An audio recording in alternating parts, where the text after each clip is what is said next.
எழுஞ்சதுவோ ஏன் பாக்கியா ஏதாவது ஒரு நல்ல விஷயம் பேசலான்ட்டு வந்தா மட்டும்தான் இப்படி இருக்குது. என்ன பண்ணி தொலைய என்னடி ஏன்ற அப்புறம் ஏன்டி என்னைய பார்த்துட்டு அப்படி சொல்ற? என்ன நீ எதுக்கு இங்க உட்கார்ந்து இருக்கிற? நானும் ஒரு விஷயம் சொல்லலாம் தான் உட்கார்ந்து இருக்கிறேன். என்ன விஷயம்? 2 நாளா உட்கார்ந்து இருக்கிறேன். 2 நாளாவா? ஏன்டி விஷயம் சொல்ல வந்து 2 நாளாம இந்த கதவு திறக்கல உனக்கு? ஆமாடினா ஏன் எங்க போயிட்டா போல பாக்கியம். நீ என்ன விஷயம் சொல்ல வந்த? நீ என்ன விஷயம் சொல்ல வந்த? என்னடி வம்பா இருக்கு? என்னடி வம்பா இருக்கு? நீ சொல்ல மாட்டீங்க, நான் சொல்லணுமா?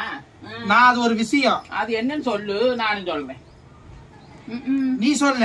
நீ சொல்லுவேன். நீ தானே 2 நாளா உட்கார்ந்து இருக்க. 2 நாள் உட்கார்ந்து இருக்கேன்னு சொல்றவங்கிட்ட சொல்ல முடியும், உங்ககிட்ட சொல்ல முடியுமா? அப்ப நீ கேக்குற என்ற விஷயத்த அப்புறம் நீ எதுக்கு என் விஷயத்தை கேக்குற?